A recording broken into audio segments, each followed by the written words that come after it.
Research methodology and data analysis এর আর এক রিসার্চ মেথোডোলজি, সরি, আমাদের তো প্রত্যেকটা সেকশন আলাদা আলাদা ভাগ করা। তো রিসার্চ মেথোডোলজি সেকশন যেটা, সেটার আর দুটো ক্লাস আছে, আজকেরটা এবং আরেকটা ক্লাস থাকবে। সেই ক্লাসটা আরো পরে হবে, কারণ হচ্ছে আমাদের যে ফ্যাকাল্টি মেম্বার যারা আছেন তারা সবাই খুব প্রেসারে আছেন এখন। এই প্রফেসর আর অ্যাসোসিয়েট প্রফেসরদের কাজগুলো করতে হয় তাদের, তো ওনারা খুবই চাপে থাকে সবসময়। ক্লাস প্লাস হচ্ছে এই রিসার্চের কাজে অনেক ব্যস্ত ছিল, ব্যস্ত আছে এখনো বর্তমানে। তো ওরা বলেছে যে এখন ক্লাস নিতে পারবে না, ওরা আর একটু ফ্রি হলে তারপর ক্লাস নেবে। তো তাও এর মাঝেও তাও আপনাদের ক্লাস নিয়েছিল সাজ্জাদ। তো মুরাদ ভাই আমাদের সিনিয়র ভাই, উনিও ক্লাস নেবেন, উনি আরেকটা ক্লাস নেবেন আপনাদের, সেটা হচ্ছে পাবলিকেশন আর হচ্ছে রিসার্চ প্রপোজাল লেখা নিয়ে। তো আজকে আমাদের আলোচ্য বিষয় হবে থিসিস স্ট্রাকচার, মানে থিসিস ফরম্যাট, আর হচ্ছে পাবলিকেশন নিয়ে। আমিও পাবলিকেশন নিয়ে কিছু কথা বলবো, মুরাদ ভাইও নেক্সট ক্লাসে পাবলিকেশন নিয়ে কথা বলবে, তবে আমি কিছু কথা বলবো আজকে। তো ফার্স্টে আমি একটা জিনিস আপনাদের সাথে শেয়ার করি, কারণ আমাদের এআই মাঝে মাঝে ব্যবহার করতে হয় রাইটিং এর ক্ষেত্রে। তো আমরা যখন এআই তে প্রম্পট দেব, কোনো প্রম্পট লিখে দেব, তখন আমরা এই টাইপের কথাগুলো লিখবো, এতে করে লেখাগুলো একটু হিউম্যানাইজড হবে। এছাড়াও হিউম্যানাইজিং করার জন্য বিভিন্ন টুলস আছে, কুইলবট আছে, হিক্স বাইপাস আছে। হিক্স বাইপাস অবশ্য অত সুন্দর লেখে না, কুইলবট ওভারঅল ভালো লেখে। আর চ্যাট জিপিটির থেকে পারপ্লেক্সিটি বেশি ভালো লেখে সায়েন্টিফিক রিসার্চ আর্টিকেল গুলো। আপনারা যখন পেপার লেখার ক্ষেত্রে এআই এর ব্যবহার করবেন, তখন চেষ্টা করবেন পারপ্লেক্সিটি ব্যবহার করতে। পারপ্লেক্সিটি ব্যবহার করে লিখবেন এবং ওখানে এই প্রম্পটের সাথে এটা অ্যাড করে দিবেন: write in an engaging and reader friendly way, avoiding overly technical jargon but maintaining credibility in paragraph format. Ensure readability with well structured sentences, a mix of short and long paragraphs, and a smooth logical flow, human like sentence structure and tone. এই জিনিসটা add করে দিবেন, ঠিক আছে? আপনারা যেটাই prompt দিবেন, যেটাই লিখতে বলবেন, সাথে এইটুকু অ্যাড করে দিবেন, দেখবেন ওদের লেখাটার কোয়ালিটিটা আরো ভালো আসবে। এবং যা আসবে সেটাকে আবার কুইল বট দিয়ে প্যারাফ্রেজিং করে ফেলবেন। কুইল বটের হিউম্যানাইজার আছে, তো ওখান থেকে হিউম্যানাইজ করে নেবেন, হিউম্যানাইজ করে তারপরে সেটাকে ব্যবহার করবেন। ইভেন আপনি যখন কোনো রিসার্চ আর্টিকেল থেকে কোনো কিছু, ওই যে কি বলে, কোনো লেখা নেবেন, সেটা তো অবশ্যই প্যারাফ্রেজ করতে হবে। সেটা আপনি প্যারাফ্রেজ করার ক্ষেত্রে যাতে প্লাজারিজমে না ধরে, সেই জন্য আপনাকে কি করতে পারেন, সেখানেও আপনি কুইলবট ব্যবহার করতে পারেন। কিন্তু কুইলবট দিয়ে আপনি এটাকে প্যারাফ্রেজ করলে সেটাকে অবশ্যই আপনি হিউম্যানাইজ করে নিয়েন। হিউম্যানাইজ না করলে এআই দিয়ে যখন আপনার লেখাটাকে চেক করা হবে, তখন এআই জেনারেটেড হলে তখন সমস্যা আছে। আহ, সমস্যা হলেও ওখানে আপনি যদি মেনশন করে দেন যে আপনি রাইটিং এর ক্ষেত্রে আহ, আপনি এআই ব্যবহার করছেন, মেথোডোলজির মধ্যে যদি মেনশন করে দেন, তাহলে আর সমস্যা হবে না। মেথোডোলজির মধ্যে তখন লিখে দিবেন যে আপনি রাইটিং এর ক্ষেত্রে এআই হেল্প নিয়েছিলেন, ঠিক আছে? এতে কোনো সমস্যা নেই। অ্যাকনলেজমেন্ট আসলে রিসার্চাররা আসলে অ্যাকনলেজ করেই চলে, কার হেল্প নিয়ে কি করেছি। আমার মেইন কথা হচ্ছে আমার অথেন্টিক নলেজ জেনারেট হয়েছে কিনা। অথেন্টিক নলেজ জেনারেট হলে এবং ওইটাতে হিউম্যান কাইন্ডের জন্য বেনিফিট হলে, তাহলে কোনো সমস্যা নেই। এক্ষেত্রে আপনি আপনার কাজকে সহজ এবং দ্রুত করার জন্য যদি এআই ব্যবহার করেন, এটা কোনো সমস্যা নেই। কারণ এআই কে মানুষের কাজ সহজ করার জন্যই তৈরি করা হয়েছে। আর এআই কে আবার সঠিকভাবে ব্যবহার করবেন এবং মেনশন করে দিবেন, অ্যাকনলেজ করে দিবেন যে এআই টুলকে ব্যবহার করছেন। আপনি যদি পারপ্লেক্সিটি ব্যবহার করেন, কোয়েলবট ব্যবহার করেন, সেগুলো ওখানে মেনশন করে দিবেন মেথোডোলজির মধ্যে। আচ্ছা, এরপরে আমরা সরাসরি থিসিস ফরম্যাটে চলে যাই। যেহেতু আমরা হায়ার স্টাডি হোক অথবা দেশেও মাস্টার্স পিএইচডি যাই হোক, যাই করি না কেন, যে কোনো রিসার্চ করি না কেন, রিসার্চের ক্ষেত্রে আমাদেরকে অবশ্যই মানে মেইন রিসার্চ যেটাকে আমরা বলি সেটা হচ্ছে থিসিস আমাদের। হ্যাঁ, তো থিসিস আচ্ছা, পাবলিকেশনে যে একটা কথা বলে আসি, পাবলিকেশনের ইয়েটা থেকে আমাদের পাবলিকেশন গুলো আসলে আমরা যেগুলো পাবলিশ করি লেখা, সেগুলো আসলে কতগুলো টাইপ হয়। একটা হচ্ছে অরিজিনাল রিসার্চ আর্টিকেল, যেটাকে আমরা থিসিস বলি, সরাসরি থিসিসকে পাবলিশ করে দেওয়া, অথবা থিসিসকে জার্নালের জন্য আর্টিকেল রূপে কনভার্ট করে দেন পাবলিশ করা, এটা হচ্ছে অরিজিনাল রিসার্চ আর্টিকেল যেটা বলি। আর হচ্ছে রিভিউ আর্টিকেল, যেটা কিনা আমাদের ইন্টার্নশিপ চলাকালীন অবস্থায় আমরা রিভিউ আর্টিকেল তৈরি করব। রিভিউ আর্টিকেলও তিন রকম, ন্যারেটিভ, তারপরে সিস্টেমেটিক, আর হচ্ছে মেটা অ্যানালিসিস। তো আমরা সাধারণত করি সিস্টেমেটিক রিভিউ, এবং এটা বেশি অ্যাকসেপ্টেবল, কারণ সিস্টেমেটিক রিভিউ করার জন্য আমাদের মোটামুটি কতগুলো পেপার পড়তে হয় দেখেন, মিনিমাম 30 থেকে 300টা, 300রও বেশি পেপার পড়তে হয়। আর ন্যারেটিভ রিভিউ গুলা সাধারণত কি হয়, ন্যারেটিভ রিভিউ গুলো হচ্ছে কোয়ালিটেটিভ সামারি, অনেকগুলো পেপার পড়ে সেটার একটা সামারি করা জাস্ট, এগুলো তেমন ভ্যালুয়েবল না। ঠিক আছে, এটা এটা কোন মেথডে আমরা করব সেটা আমরা অথর যারা তারা সিলেক্ট করি যে আমরা কিভাবে এটাকে রিভিউ করব, মানে এই কতগুলো পেপারকে রিভিউ করব। এটাও দেখেন কম কম পেপার পড়লেই হয়, যেমন 20টা থেকে 100টা। ঠিক আছে, এটা ব্রড ওভারভিউ পাওয়া যায়। কেন রিভিউ আর্টিকেল বেশি মানুষ প্রেফার করে পড়তে, কারণ ধরেন আপনি এই 20টা পেপার পড়ে একটা রিভিউ আর্টিকেল লিখছেন, এখন আপনার রিভিউ আর্টিকেলটা যদি ভালো জার্নালে পাবলিশ হয়, তখন মানুষ ওই রিভিউ আর্টিকেল পড়বে এই কারণেই যে তার এই 20টা আর্টিকেল আলাদাভাবে পড়তে হচ্ছে না। আপনার রিভিউ আর্টিকেল পড়ে সে ওই 20টা আর্টিকেল পড়ার এক্সপিরিয়েন্সটা পেয়ে গেছে, এই কারণে রিভিউ আর্টিকেলে বেশি সাইটেশন পাওয়া যায়। হ্যাঁ, কেউ কোশ্চেন করবেন? শিবলি ভাই। আচ্ছা ভাই, যদি রিভিউ আর্টিকেল যখন আমরা হচ্ছে যে পাবলিশ করব, তখন কি কোনো ধরনের খরচ হয় বা টাকা লাগে? অবশ্যই জার্নালের একটা টাকার বিষয় থাকে, কিন্তু কিছু কিছু জার্নাল আছে যারা আহ ই করে, ওই যে ওয়েবার দেয়, বিশেষ করে আপনি যদি এই কোন কোন দেশের জন্য ওয়েবার থাকে, আবার হচ্ছে এরকম থাকে যে যারা হচ্ছে আন্ডার ডেভেলপড কান্ট্রি তাদের জন্য ওয়েবার দেওয়া থাকে। যেমন আমি আজকে দেখাবো ওয়াইলিতে জার্নাল পাবলিশ করার সিস্টেম। তো ওয়াইলির ওরা করে কি, ওরা হচ্ছে আমাদের বাংলাদেশিদের জন্য ই করে দেয়, ওয়েবার দিয়ে দেয়, টাকা লাগে না পাবলিশ করতে যে। তবে যে পেপার গুলাতে টাকা লাগে না সেই পেপারে পাবলিশ করা টাফ, কারণ ওরা খুব ভালো পেপার ছাড়া আপনাকে দিবে না, ওয়েবার দিবে না।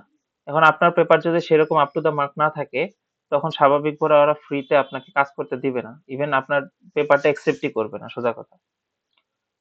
আর যেসব পেপার গুলা টাকা নিয়ে কাজ করে এবং ইম্প্যাক্ট ফ্যাক্টর 1 এর নিচে বা 1, সর্বোচ্চ 1 বা 1.5 বা 2 এরকম, আহ, তো তারপর নাস ইয়াতেও যদি আপনার 6 এর নিচে ইয়া থাকে, পয়েন্ট থাকে, 6 পয়েন্টের নিচে থাকে র্যাঙ্কিং এ, তখন আর কি ওদের ওগুলাতে মোটামুটি টাকা দিয়ে পাবলিশ করা যায়। আমি বিশেষ করে আমাদের বাংলাদেশিদের থিসিস তো এরকম লো কোয়ালিটির হয়, আমাদের ভার্সিটির থিসিসের কথা বলতেছি। সাধারণত এত ভালো কোয়ালিটির আমরা ইয়া লিখি না, থিসিস লিখি না, তাই না? তো ওগুলা পাবলিশ করতে গেলে আমাদের স্বাভাবিকভাবে টাকা পয়সা দিয়ে করতে হয়, তাও ওগুলা বেশি হয় না, ওগুলা মোটামুটি 10-এর নিচে থাকে, 10,000-এর নিচে থাকে। আর যদি এমন হয় যে আহ, খুব ভালো পেপারে পাবলিশ করতেছি, অনেক ভালো পেপার, তখন দেখা যায় টাকা পয়সা লাগে, যদি রাইটার মানে অথরদের মধ্যে কেউ বিদেশি থাকে, তখন আর কি আমরা টাকা আসলে করতে পারি না, মকুব করতে পারি না। কিন্তু আমরা যদি সবাই বাংলাদেশি থাকি এবং ভালো পেপার এবং একসেপ্টেড হয়েছে, তখন দেখা যায় ওরা ওইবার দিয়ে দেয়। আরো একটা বিষয় থাকে, সেটা আমি পরে বলবো নে, যখন আজকে দেখাবো ওই সময়, যে কি কারণে টাকা লাগে কি কারণে টাকা লাগে না সেই বিষয়টি। আচ্ছা, এই হচ্ছে যে পেপারের যে কোয়ালিটি, এটা মানে কিসের উপরে ডিপেন্ড করে? ওই যে আমি সবকিছু ঠিকঠাক মেনটেন করছি কিনা, যেমন আপনি ধরেন এই রিভিউ আর্টিকেলই বলি, আমি 30টা পেপার পরে একটা রিভিউ লিখলাম এবং এইটার সিস্টেমেটিক প্রোটোকল ফলো না করে আমরা আন্দাগুন্দা লিখলাম, এতে করে ওইটার পেপারের কোয়ালিটি খারাপ খারাপ হবে। কিন্তু আমরা যদি সিস্টেমেটিক প্রোটোকল ফলো করে অনেক বেশি, ধরেন 100 বা তার বেশি পেপার পরে একটা রিভিউ আর্টিকেল লিখি, সেটা আরো বেশি একসেপ্টিভ হবে, একসেপ্টেবল হবে আর কি। হুম। তো জি ভাই। আমরা সবসময় সাধারণত সিস্টেমেটিক রিভিউটা করি, ফলো করি। আর মেটা অ্যানালিসিস হচ্ছে ডেটা ওরিয়েন্টেড, তো স্ট্যাটিস্টিক্যাল অ্যানালিসিস, স্ট্যাটিস্টিক্যাল রেজাল্টস যেগুলো থাকে বিভিন্ন পেপারের, সেগুলো নিয়ে আর কি কথাবার্তা হয়। তো এগুলা সাধারণত আমরা করি না, আমরা মেইনলি সিস্টেমেটিক রিভিউ করি, এবং সিস্টেমেটিক রিভিউ বেশি ভালো হয়, অ্যাকসেপ্টেবল হয় বেশি। এগুলা এগুলা এই মেটা অ্যানালিসিস যেগুলো, এগুলো কেস স্টাডি টাইপের। হ্যাঁ, তারপর হচ্ছে কি বলে, যেগুলা ডেটা ওরিয়েন্টেড যেসব রিসার্চ গুলা, সেগুলো পেপার গুলাকে যদি আমরা রিভিউ করি তখন ওটাকে আমরা মেটা অ্যানালিসিস করি।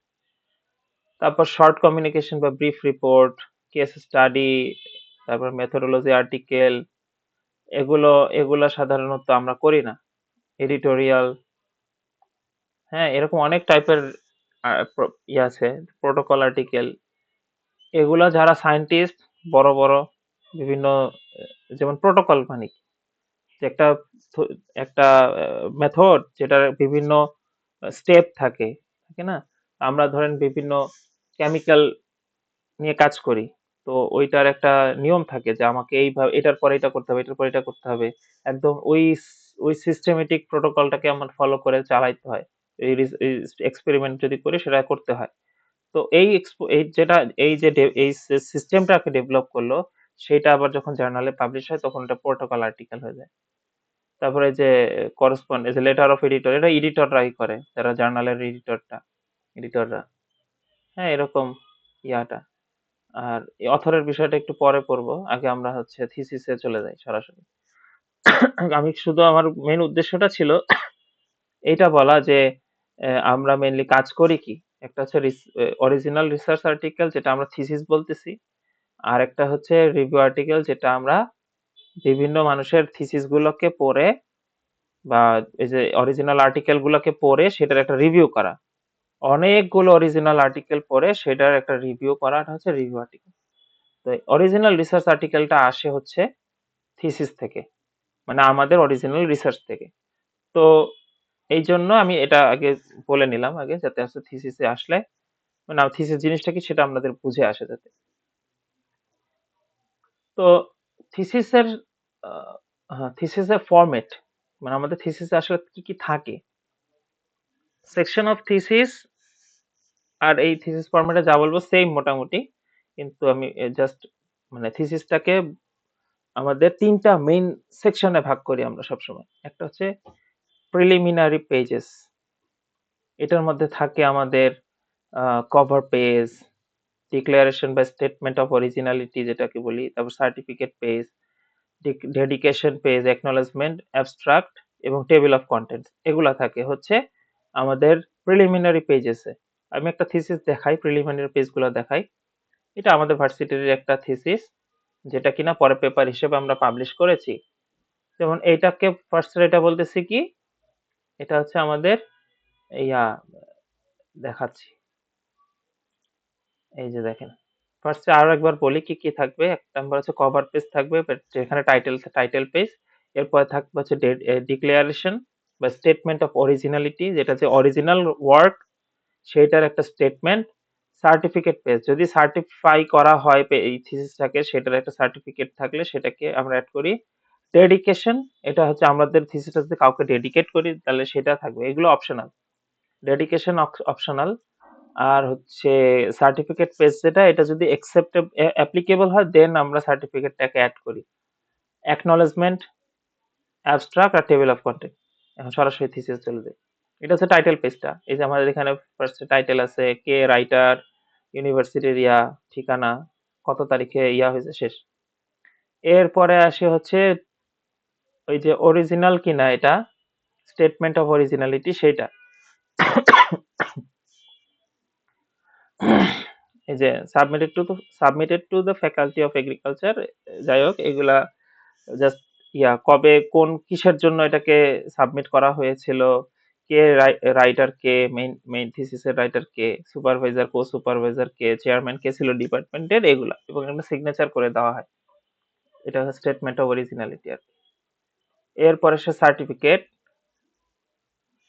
সার্টিফিকেটে, এটা আমাদের তো সার্টিফিকেট লাগে আমাদের থিসিসে, এই কারণে আমাদের সার্টিফিকেটটা এখানে অ্যাড করতে সুপারভাইজার কর্তৃক সার্টিফাইড হতে হয় এই থিসিসটা। এরপর আসে ডেডিকেশন পেজ, যেমন ওই ছেলেটা যে থিসিসটা লিখছে সে আর কি তার মাকে ডেডিকেট করছে আর কি। এটা অপশনাল, এটা থাকা না থাকা কিছু যায় আসে না। এরপর সে অ্যাকনোলেজমেন্ট, কারা কারা এই থিসিসের পিছনে কাজ করেছে তাদের নামকে তাদেরকে অ্যাকনোলেজ করতে হবে। ওই যে আগেই বলেছি, রিসার্চার মানেই হচ্ছে একজন আরেকজনকে অ্যাকনোলেজ করে চলতে হবে, কারো কাজ নিজের নামে চালান যাবে না, এরকম টাইপের আর কি। তো এইখানে এই সুপারভাইজার, কো সুপারভাইজার, চেয়ারম্যান বা হচ্ছে যারা ডিপার্টমেন্টের যারা যারা ছিল মেম্বার্স, তাদের সবাইকে অ্যাকনোলেজ করা হয়েছে আর কি। এরপর আসি অ্যাবস্ট্রাক্ট। অ্যাবস্ট্রাক্ট মানে কি? অ্যাবস্ট্রাক্ট সহজ ভাষায় হচ্ছে পুরো থিসিসের ফাইন্ডিংস, তারপরে হচ্ছে মেথোডোলজি, হ্যাঁ, এটাকে জাস্ট সামারাইজ করা হয় অ্যাবস্ট্রাক্টে। তো রিসার্চটা কোথায় হয়েছে, কি কারণে হয়েছে, তারপর কি মেথড ফলো করে হয়েছে, কি রেজাল্ট পাওয়া গেল, এই জিনিসগুলো মেনলি অ্যাবস্ট্রাক্টে থাকে। এই অ্যাবস্ট্রাক্টটাকে এমন ভাবে লিখতে হয় প্রিসাইসলি, কোনো রিপিটেশন করা যাবে না অ্যাবস্ট্রাক্টের মধ্যে। এটাকে এমন প্রিসাইসলি লিখতে হয় যে কেউ অ্যাবস্ট্রাক্ট পড়লে এই থিসিসের ভিতর কি আছে, কি হয়েছে, সবকিছু বুঝে যাবে। তো আমরা সাধারণত যখন রিভিউ আর্টিকেল করার জন্য যখন পেপার পড়ি, তখন আমরা সরাসরি অ্যাবস্ট্রাক্ট পড়ি। অ্যাবস্ট্রাক্ট পড়লে আমরা বুঝে যাই যে আসলে এই পেপারটা আমার কাজের কিনা, মানে এটাকে আমার রিভিউর আন্ডারে আনা উচিত কি উচিত না, এটা অ্যাবস্ট্রাক্ট পড়লে আমরা বুঝে যাই। তো অ্যাবস্ট্রাক্ট এরপরে আসি, এরপর হচ্ছে কন্টেন্ট, টেবিল অফ কন্টেন্ট যেটাকে বলতেছি। টেবিল অফ কন্টেন্ট থাকবে, তারপরে হচ্ছে যদি আমাদের কোনো ফিগার থাকে সেটার টেবিল থাকে, টেবিল এবং ফিগার বা পিকচার, প্লেটস, মানে পিকচার গুলাকে আমরা প্লেটস বলি, প্লেটস। আর ফিগার বলতে হচ্ছে গ্রাফ ট্রাফ এই টাইপের জিনিসগুলা, আর টেবিল তো টেবিলই এগুলোর। এরপরে হচ্ছে এগুলোকে আমরা এগুলার কন্টেন্ট করি। তারপর অ্যাপেন্ডিক্স যদি থাকে, সেই অ্যাপেন্ডিক্স আমরা অ্যাড করি, মানে ওইটার ইয়াটা অ্যাপেন্ডিক্সের আর কি কন্টেন্টটা। তারপর অ্যাব্রিভিয়েশন যদি থাকে কোনো, আমরা যদি শর্টকাটে কোনো কিছু যেমন এইজেড, সিভি বা হচ্ছে ডিএস, এরকম যদি আমরা শর্টকাট কিছু অ্যাব্রিভিয়েশন যদি ব্যবহার করি লেখার মধ্যে, তো এগুলাকে শুরুতেই ডিক্লেয়ার করে দিতে হবে কোনটা দিয়ে আমি কি বুঝাইছি, এটাকে মাস্ট ডিক্লেয়ার করতে হবে। আবার এগুলো সাধারণত জার্নাল টু জার্নাল ভেরি করে, যেগুলো একদম ইন্টারন্যাশনালি একসেপ্টেড কথা, যেমন এইজেড, অ্যাগ্রো ইকোলজিক্যাল জোন, তো এই জিনিসটা সারা পৃথিবীতে সেম, এইজেড মানে এটা। তো এই ক্ষেত্রে জার্নাল টু জার্নাল অনেক কিছু ভেরি করে না, কিন্তু অনেক ক্ষেত্রে কিছু কিছু অ্যাপ্লিকেশনের ক্ষেত্রে জার্নাল ইয়া করে দেয়, মানে বলে দেয় যে আমাদের ক্ষেত্রে এই জিনিসটাকে এইভাবেই এক্সপ্রেস করতে হবে। ঠিক আছে, দেখবেন যত ইউরোপিয়ান জার্নাল আছে তাদের একরকম সিস্টেম, যত আমেরিকান জার্নাল আছে তাদের একরকম, এশিয়ান জার্নাল একরকম। হ্যাঁ, তো কারণ এই রিজিয়নের সায়েন্টিস্টরা এই জিনিসটাকে এই নামে চিনে, এই কারণে ওইখানকার জার্নাল গুলাকে ওইভাবেই আপনাকে মেনশন করতে হবে। ঠিক আছে, তো তো এই আর কি।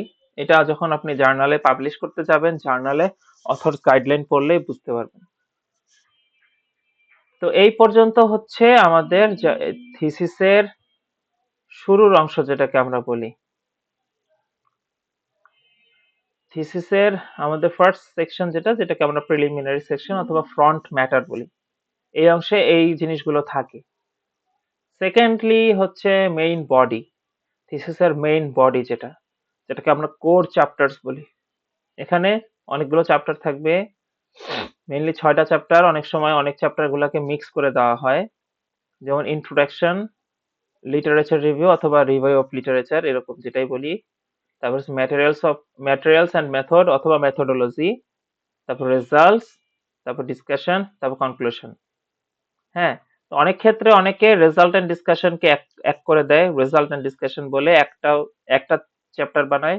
আবার অনেকে আবার এই যে কনক্লুশন এন্ড রিকমেন্ডেশনকে আলাদা চ্যাপ্টার করে, কনক্লুশন একটা হয়, রিকমেন্ডেশন আলাদা একটা হয়। যাই হোক, সব কথাগুলো থাকে, যেটাই হোক সব কথাগুলো থিসিসের মেইন বডির মধ্যে থাকে। ঠিক আছে, তো introduction, literature review, methodology, result and discussion, conclusion and recommendation, এই হচ্ছে মেইন 5টা বিষয়। এগুলোকে কখনো কখনো ওই যে ভেঙে আর কি রেজাল্ট এন্ড ডিসকাশনকে ভেঙে দুইটা করে, অথবা কনক্লুশন এন্ড রিকমেন্ডেশনকে ভেঙে দুইটা করে অনেক সময়। তো ইন্ট্রোডাকশনের মধ্যে আমরা কি কি রাখি সাধারণত? লেখার মধ্যে ব্যাকগ্রাউন্ড, তারপর প্রবলেম স্টেটমেন্ট, আমাদের কাজের অবজেক্টিভটা কি, আমাদের রিসার্চ কোশ্চেনটা কি, হ্যাঁ, তারপর আমরা এই রিসার্চটা করার কারণে মেইন এটার সিগনিফিকেন্সটা কি, এটা কেন করা জরুরি সেই জিনিসটা, এবং এই রিসার্চটা করার কারণে আর কি স্কোপ তৈরি হতে পারে, এই রিসার্চ না না এই রিসার্চটা হওয়ার পরে কি কি লিমিটেশনস গুলো, যে এই রিসার্চটা না হওয়ার কারণ কি, কোন লিমিটেশনস এর কারণে এটা এতদিন হয়নি। হ্যাঁ, তো এই বিষয়গুলো নিয়ে আমরা যে কথা বলি সেগুলো হচ্ছে আমাদের ইন্ট্রোডাকশন। আর লিটারেচার রিভিউ, প্রিভিয়াস যতগুলো ক্লাস হয়েছে সবকিছুতে কিন্তু এগুলো ডিটেলস কথা বলা হয়েছে মোটামুটি, এই কারণে আমি ইন ডিটেল কথা বলতেছি না আজকে। লিটারেচার রিভিউ আর রিভিউ আর্টিকেল, যেগুলো রিভিউ আর্টিকেল লেখার সিস্টেম পুরোপুরি সেম। লিটারেচার রিভিউ মানেও ওই মানে রিভিউ আর্টিকেল লেখার মতো, অনেকগুলো আর্টিকেল পড়ে যেমন রিভিউ লিখি, লিটারেচার রিভিউর মধ্যেও কিন্তু সেম কাজই করি আমরা, বিভিন্ন আর্টিকেল পড়ে এখানে রিভিউ লিখি। এটা সাধারণত যেসব পেপারগুলো আমরা পড়ি, যে পাস্ট স্টাডিজ গুলোর আমাদের অ্যানালিসিস এন্ড সামারি, এটা আমরা লিটারেচার রিভিউর মধ্যে লিখি।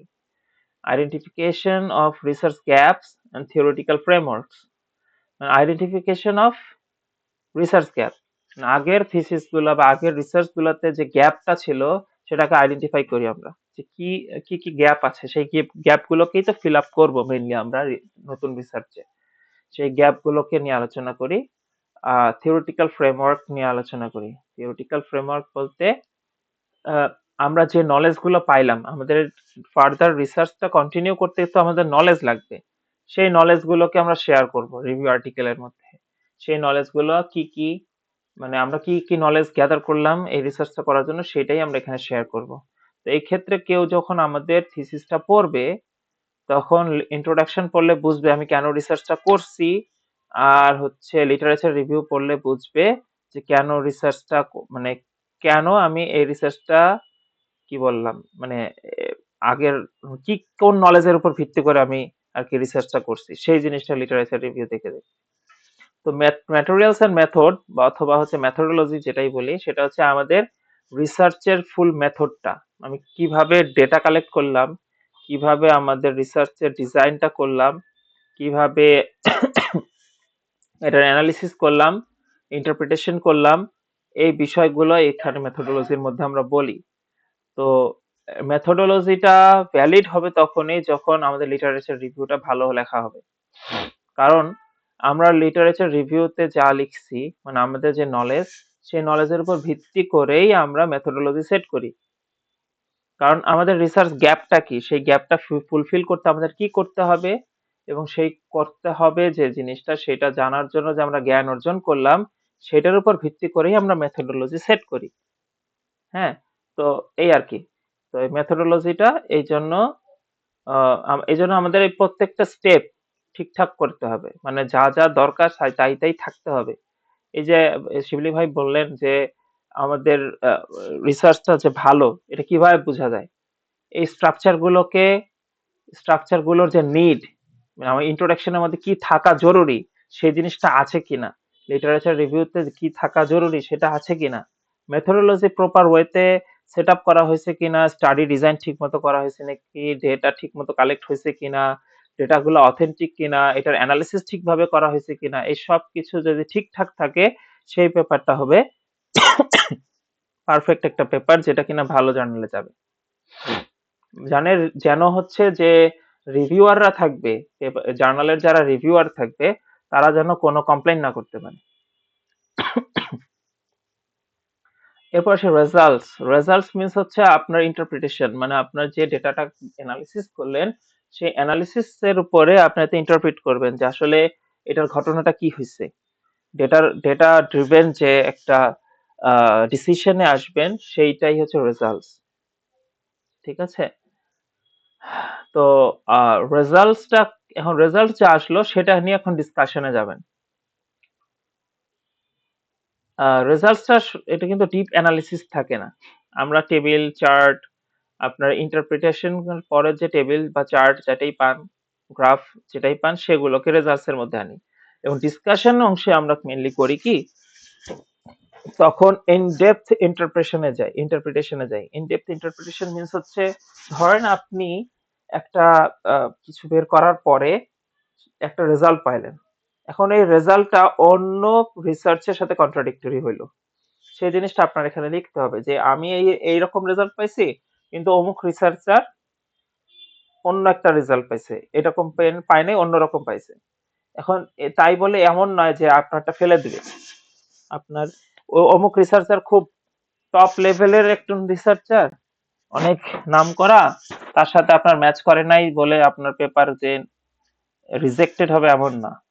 হতে পারে সে ভুল করছে, হতে পারে হচ্ছে তার রিসার্চের একটা গ্যাপ ছিল, এই জন্য তার রেজাল্ট এরকম আসছে। হতে পারে আপনার কোনো গ্যাপ ছিল, সেটার কারণে আপনার রেজাল্ট অন্যরকম আসছে। হ্যাঁ, তো এইটা একদম ফেলনা না।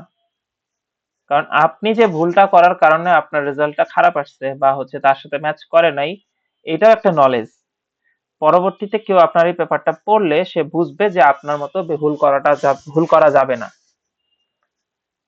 আপনার কারণে অন্য যে সামনে যারা রিসার্চাররা আসবেন, তাদের জন্য একটা সঠিক নির্দেশনা থাকবে যে আপনি এই রাস্তায় যাওয়া যাবে না, এই রাস্তায় গেলে এই ভুলটা হবে বা এই সমস্যাটা হবে। এটা আপনার ভুলের কারণেই এই জ্ঞানটা তৈরি হয়েছে। তো এটা নিয়ে কোনো সমস্যা নেই। আপনার রেজাল্ট যাই আসবে, যদি আপনি সততার সাথে কাজ করেন তাহলে রেজাল্ট যা আসবে, এবং হচ্ছে কি বলে, আপনার এতে করে যদি কারোর সাথে ম্যাচ করে বা ম্যাচ নাও করে, কোনো কিছু যায় আসে না। ঠিক আছে? আপনার এটার কারণে একটা রেজাল্ট, মানে আপনার এটার কারণে একটা নলেজ তৈরি হচ্ছে। তো এই ক্ষেত্রে এই জন্য আমরা সবসময় বলি যে রিসার্চের সময় কোনো অসৎ পথ অবলম্বন না করতে। এরপর আসে ডিসকাশন। এটা ডিসকাশনে মানে এটা কম্প্যারিজন করতে হয় পাস্ট রিসার্চের সাথে। পাস্ট রিসার্চের যত ইমপ্লিমেন্টেশন আছে অথবা এক্সপ্লেনেশন আছে, সবগুলোর সাথে আপনার যে কাজগুলোর, আপনার রেজাল্টের একটা কম্প্যারিজন করে সেটাকে ডিসকাশনের মধ্যে লিখতে হয়।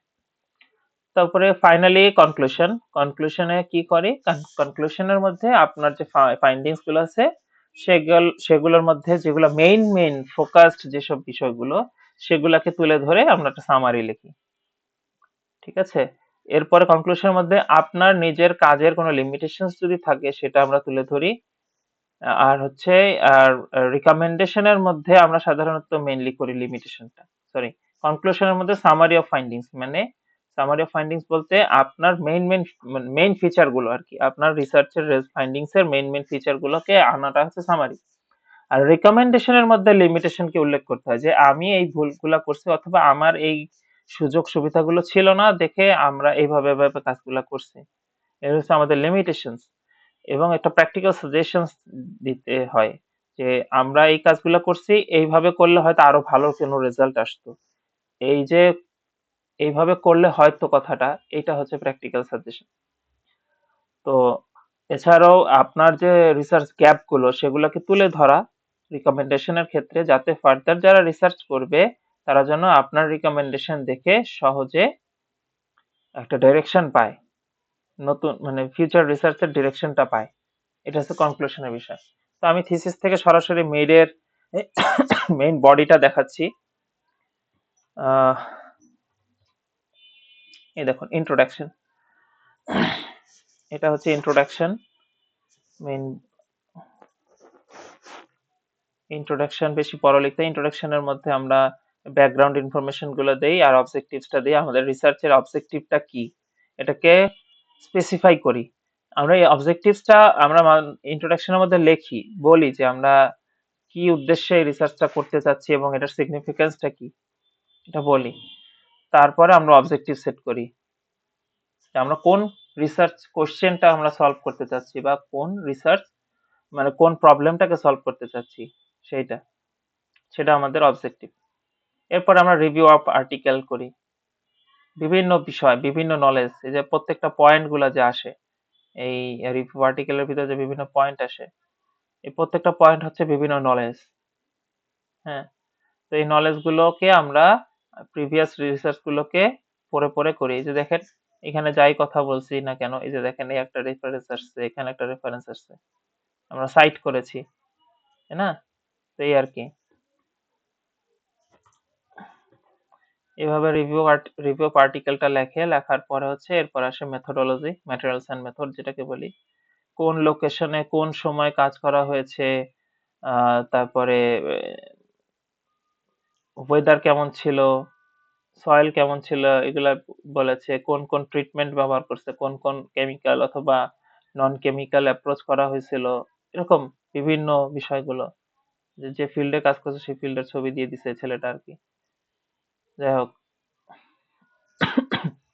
যে মেথোডোলজি গুলো, কোন কোন ট্র্যাপ ইউজ করছে এটা দিছে ছেলেটা, যে ডেটা কালেক্ট করার ছবি দিছে আর কি। যাই হোক, এই হচ্ছে তার ডেটা কালেক্ট। এরপর হচ্ছে রেজাল্টস এন্ড ডিসকাশন। এখানে দেখেন দুইটা একসাথে করছে, অনেক আলাদা করে বললাম না, কিন্তু এখানে একসাথে করা হয়েছে। রেজাল্টস এন্ড ডিসকাশন একসাথে আলোচনা করা, যে রেজাল্টটা পাওয়া হয়েছে সেটার সাথে প্রিভিয়াস ওয়ার্কের এটার কম্প্যারিজন করা হয়েছে। এই যে রেজাল্টস এন্ড ডিসকাশন, এই যে টেবিল গুলো আসে, গ্রাফ আসে, টেবিল এন্ড গ্রাফ গুলো সিগনিফিকেন্স বোঝা যায় যে আপনি যে কাজগুলো। এরপর সামারি এন্ড কনক্লুশন অথবা কনক্লুশন এন্ড রিকমেন্ডেশন যেটাই বলি না কেন সেটা। এই যে আলাদা রিকমেন্ডেশনটাকে ওরা আলাদা করছে, সামারি এন্ড কনক্লুশনের মধ্যে একটা আলাদা টপিক করছে রিকমেন্ডেশন দিয়ে। এরপরে হচ্ছে রেফারেন্স আসে। ও ফাইনাল অংশ যেটাকে বলি আমরা, সেটা কোথায়, প্যাক ম্যাটার যেটাকে আমরা বলি, প্যাক ম্যাটার অথবা হচ্ছে কই গেল, এই যে ব্যাক ম্যাটার অথবা এন্ড সেকশন। মানে এই পর্যন্ত কনক্লুশন হয়ে গেছে, এন্ড সেকশনে কি থাকে থিসিসের, সেটা হচ্ছে রেফারেন্সেস, অ্যাপেন্ডিক্স এন্ড গ্লোসারি। গ্লোসারিটা অপশনাল, অ্যাপেন্ডিক্স যদি দরকার হয় তখন। অনেক অনেক কিছু, ধরেন ম্যাপ, তারপর ছবি, যেগুলো ছবিগুলো তুলছেন, অনেক কিছু দেখা যায় যে মেইন থিসিস বডির মধ্যে আনলে জিনিসটা খারাপ হয়ে যায়, মানে কনসিস্টেন্সি ঠিক থাকে না, তখন ওইগুলোকে অ্যাপেন্ডিক্স এর মধ্যে নিয়ে আসে। তবে অ্যাপেন্ডিক্সটা যদি দরকার হয় তখন আসে। আর গ্লোসারি তো অপশনাল। ডেফিনেশন, কোনো টেকনিক্যাল টার্মস এর ডেফিনেশন গুলা যদি আমরা অ্যাড করতে চাই সেটা গ্লোসারিতে অ্যাড করি। আর রেফারেন্স যেটা, রেফারেন্স তো মাস্ট ব্যাক সেকশনের মধ্যে। এটা হচ্ছে রেফারেন্স, এটা মাস্ট। রেফারেন্সিংটা কেমন করতে হবে সেটা ডিপেন্ড করে হচ্ছে রেফারেন্সিং এবং হচ্ছে সাইটেশন। পেপারের মধ্যে কিভাবে লিখবো, এটা হচ্ছে রেফারেন্স, আর এগুলো হচ্ছে সাইটেশন। হয়ে গেল।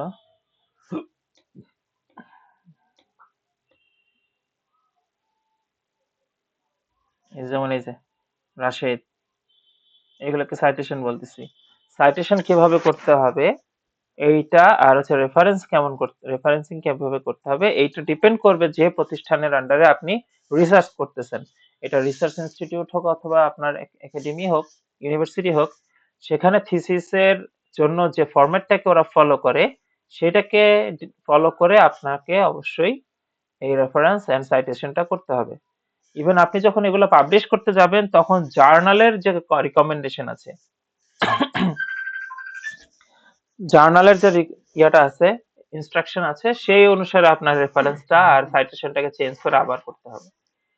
ঠিক আছে, রেফারেন্স গেল, দেখি আর কি আছে ওর। এই যে অ্যাপেন্ডিক্স এর মধ্যেও একটা বাংলাদেশের ম্যাপ অ্যাড করছে, আর কিছু নাই। এই হচ্ছে গেল থিসিসটা। এরকম আর কি আমরা থিসিসের ফরম্যাটটা করি।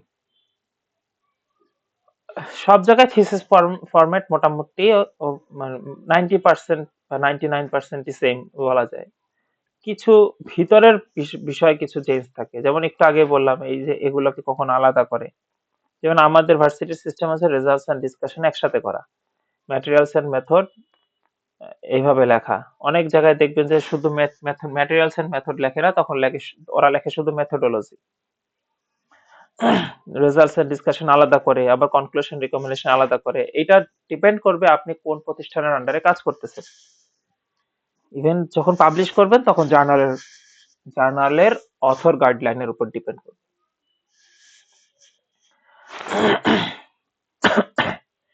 তো সেকশন অফ থিসিস, সেকশনে চলে যাই সরাসরি।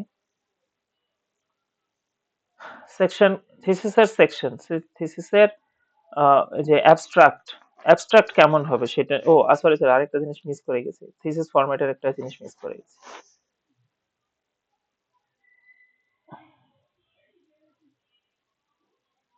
এই যে থিসিসের ক্ষেত্রে আপনাকে অবশ্যই ফন্ট টাইমস নিউ রোমান অথবা এরিয়াল ফন্টে, ফন্ট স্টাইলে রাখতে হবে। আপনি দেখবেন সব থেকে বেশি টাইমস নিউ রোমান ফরম্যাটে লেখা, যেমন এই ফরম্যাটটা হচ্ছে টাইমস নিউ রোমান, এই লেখার স্টাইল হচ্ছে টাইমস নিউ রোমান, এই ফন্টটা টাইমস নিউ রোমান, এটা ফলো করে। অথবা এরিয়াল ফর্মটা ব্যবহার করে।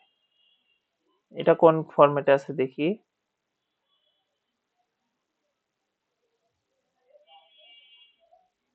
ল্যাগ করতেছে একটু।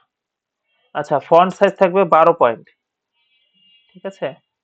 আর লাইন স্পেসিং হবে 1.5 অথবা ডাবল স্পেসিং। আর মার্জিন থাকবে 1 ইঞ্চ করে চারিদিকে, চারিদিকে 1 ইঞ্চ করে। যখন আবার করবেন, প্রিন্ট আউট করবেন, তখন লেফট সাইডে 1.5 দিতে হবে, 1.5 দিতে হবে, 1.5 স্পেসিং। দেখেন এটা এখন 1 ইঞ্চি করে আছে জায়গা, এই যে 1 ইঞ্চ, এটা আবার নিচে 1 ইঞ্চ, আবার এই ডান দিকে 1 ইঞ্চ করে জায়গা আছে ফাঁকা পেপারটার। কিন্তু যখন আপনি থিসিস প্রিন্ট আউট করবেন, তখন লেফট সাইডে 1.5 ইঞ্চি করে জায়গা রাখতে হবে। দেখেন এটার ক্ষেত্রে, দেখেন এই থিসিসের এখানে 1 ইঞ্চি আছে, এই পাশে 1 ইঞ্চি, এই পাশে 1.5 ইঞ্চি আছে। এখানে একটু বেশি জায়গা রাখছে, কারণ বাইন্ডিং করার সময় তখন কিছুটা অংশ কাটা পড়ে, এখানে সেলাই পড়বে, এই কারণে হচ্ছে এই অংশটা কিছু কাটা পড়বে। এই জন্য লেফট সাইডে 1.5 পয়েন্ট 1.5 ইঞ্চি রাখতে হয়, আর টপ রাইট অ্যান্ড বটমে আপনার রাখতে হয় 1 ইঞ্চি করে। তারপরে ওই যে প্রথম যেটা ফ্রন্ট সেকশন যেটাকে বলি আমরা প্রিলিমিনারি সেকশন, সেখানের ক্ষেত্রে আপনার পেপার যে পেজ নাম্বার যেটা, সেই পেজ নাম্বারটা রোমান অক্ষরে লিখতে হয়, এই যে রোমান অক্ষর, রোমান অক্ষর। আর মেইন বডি থেকে শেষ পর্যন্ত যেটা, সেটা পেজ নাম্বার লিখতে হয় এই যে অ্যারাবিক অক্ষর যেটাকে বলি আমরা, নিউমেরিক্যাল যেটা, অ্যারাবিক নিউমেরিক্যাল যেটাকে আমরা বলি 1 2 3 4 5 এইভাবে।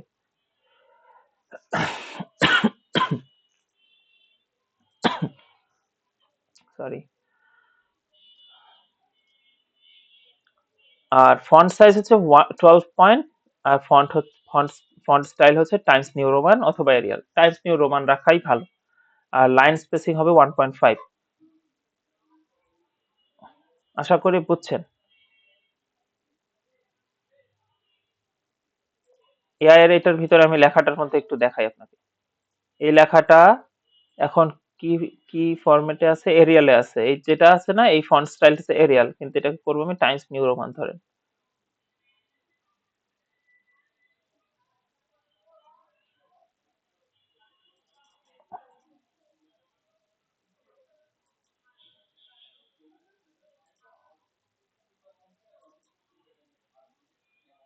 আরে ল্যাগ করতেছে, এই যে Times new Roman, Times new Roman হয়ে গেছে। এটার পয়েন্ট থাকবে 12 এবং লাইন স্পেসিং থাকবে হচ্ছে 1.5 অথবা ডাবল, এই দুইটার যে কোনো একটা। 1.5ই দিই আমরা সাধারণত, ডাবল দিলে অনেক বেশি স্পেস ফাঁকা হয়ে যায়। দেখেন ডাবল দিলে কেমন হয়, বেশি ফাঁকা হয়ে যায়। তো 1.5 মানে স্ট্যান্ডার্ড একটা ইয়ে, 12 অ্যান্ড 1.5 এই হচ্ছে স্ট্যান্ডার্ড। তো থিসিস সেকশনের আর কিছু আলোচনা করি। অ্যাবস্ট্রাক্টটা কেমন হবে? অ্যাবস্ট্রাক্ট হবে হচ্ছে precise, clear and non repetitive. সোজা কথা, একদম ক্লিয়ার কাট কথা থাকবে, আর এক কথা বারবার আসা যাবে না। সাধারণত এমএস থিসিস যেগুলা, মাস্টার্স এর থিসিস, সেটার আমরা 150 ওয়ার্ডের মধ্যে অ্যাবস্ট্রাক্ট শেষ করি। তাই বলে এমন নয় আপনার রিসার্চের কোয়ালিটি এবং হচ্ছে রিসার্চের ইনফরমেশনের উপর ডিপেন্ড করবে আসলে অ্যাবস্ট্রাক্টটা কত বড় হবে। তবে সাধারণত মাস্টার্সের থিসিস তো ছোট হয়, তো এই ক্ষেত্রে আমরা সাধারণত বলি যে 150 ওয়ার্ডের মধ্যে অ্যাবস্ট্রাক্ট কমপ্লিট করতে। আর পিএইচডির যেটা সেটা 350 ওয়ার্ডের মধ্যে হয়।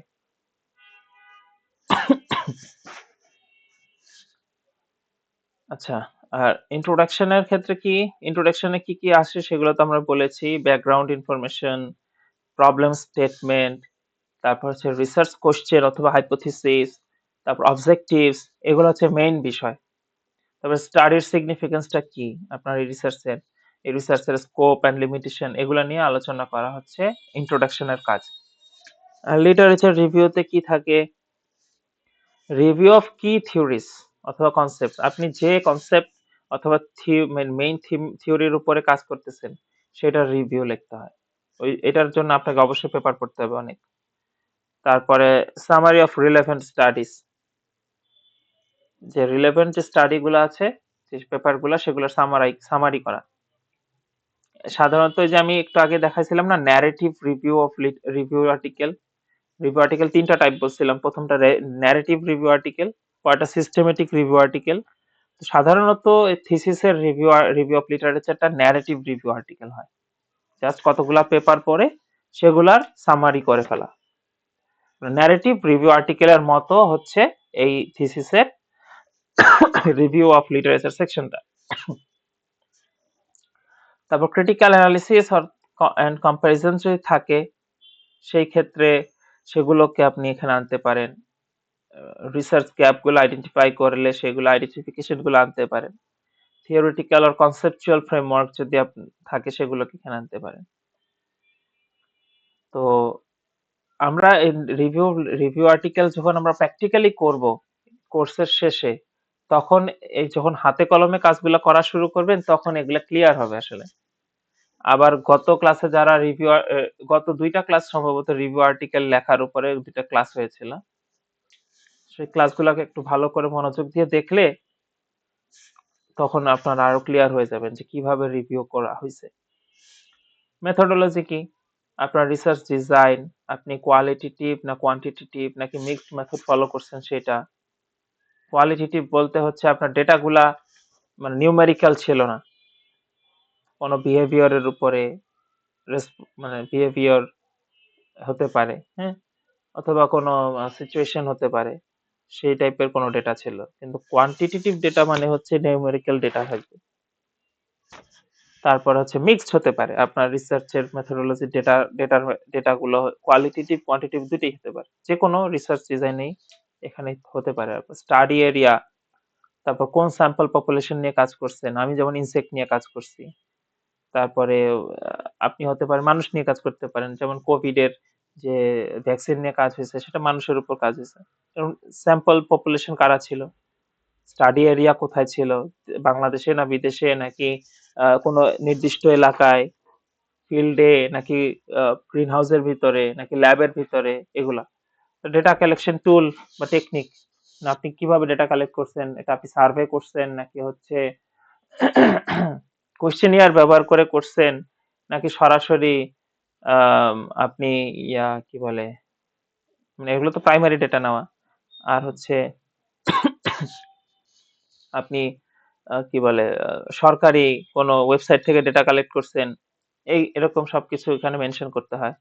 ভেরিয়েবলস এন্ড মেজারমেন্ট, আপনি যে জিনিসগুলোকে মেজারমেন্টের মধ্যে আনছেন সেগুলোকে মেনশন করতে হবে এখানে, এবং সেটার ক্ষেত্রে সেগুলোর মধ্যে ভেরিয়েবল সেট করতে হবে। আপনি কোনটার কোনটার চেঞ্জের কারণে কোনটা করতেছেন, অথবা অবশ্যই তো এরকম ভেরিয়েবল থাকে, একটার কারণে আরেকটা হয়, দুইটা তিনটা ভেরিয়েবল থাকে, যে একটার কারণে একটা চেঞ্জ হওয়ার কারণে আরেকটা চেঞ্জ হচ্ছে, এরকম হয়।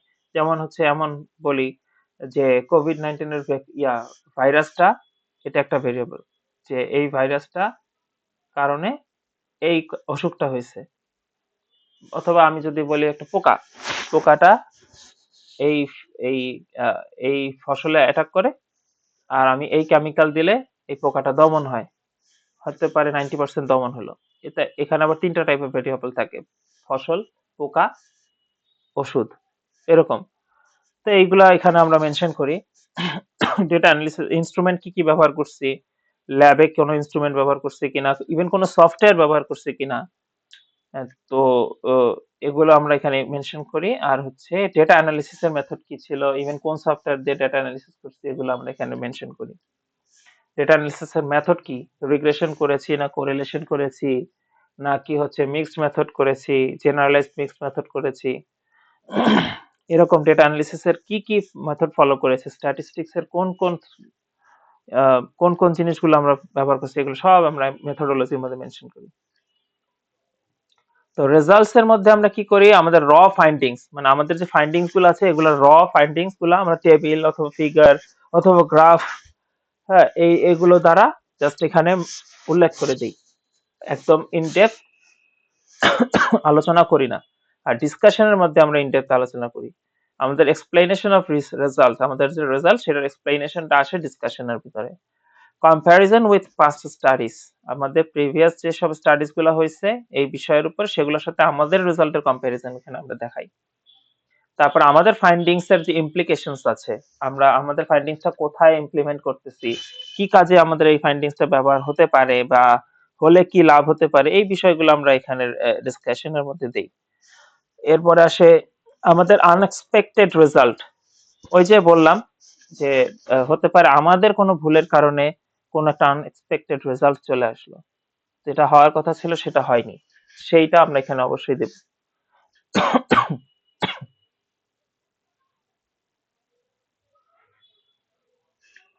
তারপর হচ্ছে লিমিটেশনস অফ দ্য স্টাডি, আমাদের স্টাডির যদি কোনো লিমিটেশনস থাকে সেইটা এখানে মেনশন করে দেব।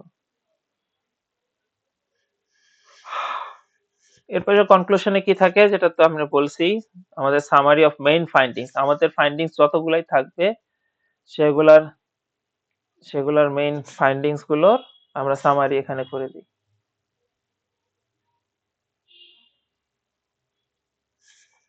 সেটা আমরা ওখানে মেনশন করি, শুধু মেইন ফিচার গুলা।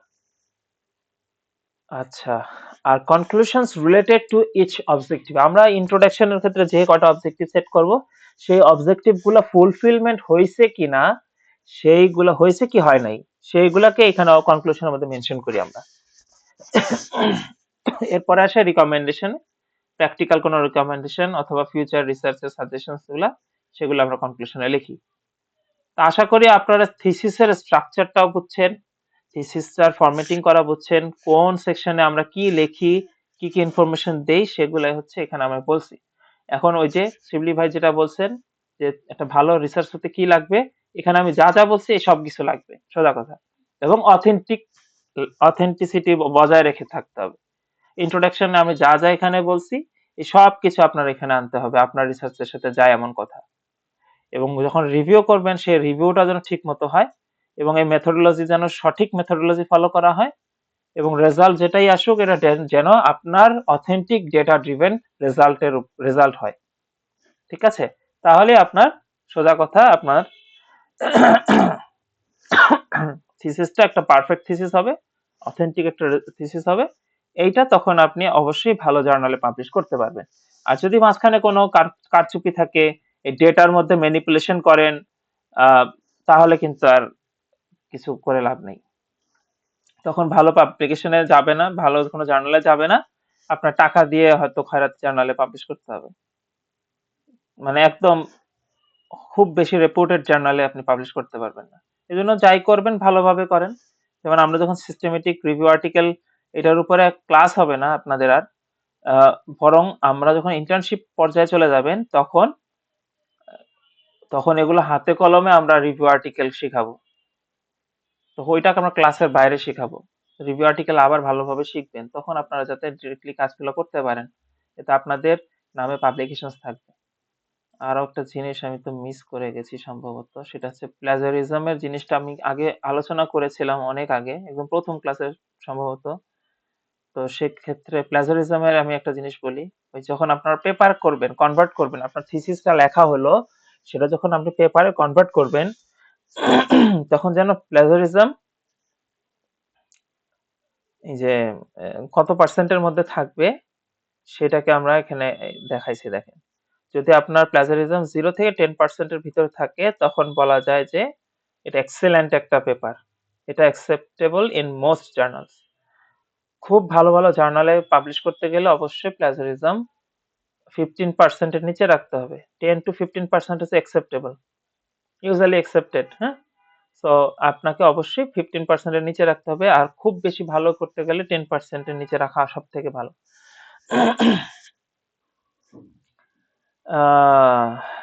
15 থেকে 25% এর মধ্যে যদি আসে তখন আপনার এটা আসলে কিছু রিভিশনের মধ্যে দিয়ে যেতে হয়। মোটামুটি নন রেপুটেড জার্নাল গুলা, মোটামুটি রিজিওনাল জার্নাল গুলা, এগুলাতে এগুলো অ্যাকসেপ্টেড হয়। তো 25% এর উপরে গেলে কিন্তু আসলে এগুলো ব্যবহার করা যাবে না। আর 40% এর উপরে হলে এটাকে ভায়োলেশনের মধ্যে পড়ি। এটার এরকম পেপার হলে একদম সঙ্গে সঙ্গে রিজেক্টেড হয়ে যায় আপনার পেপারটা, ইভেন ব্ল্যাক লিস্ট হয়ে যেতে পারে। তো চেষ্টা করবেন আপনার পেপারটাকে 15% এর মধ্যে রাখতে।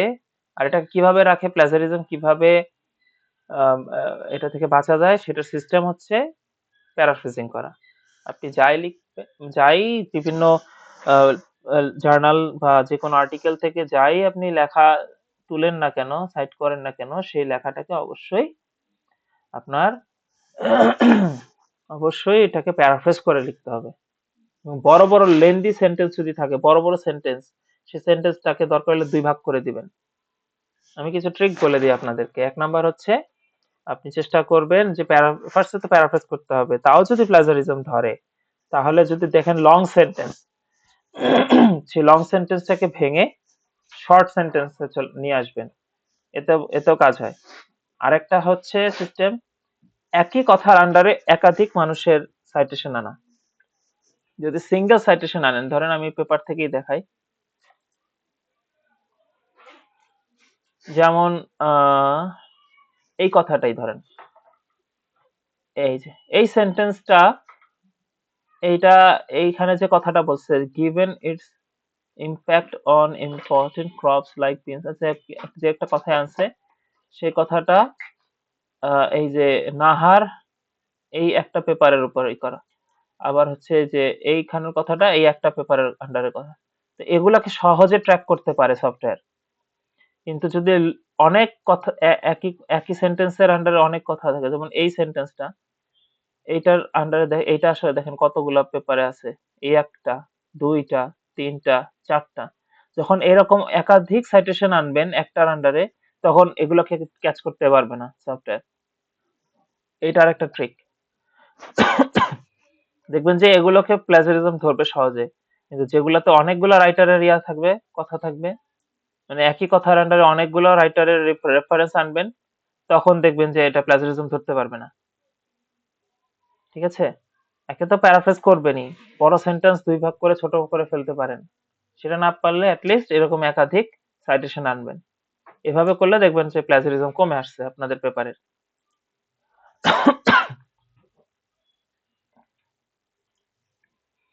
তো এই পর্যন্ত কারো বুঝতে সমস্যা আছে কিনা বলেন?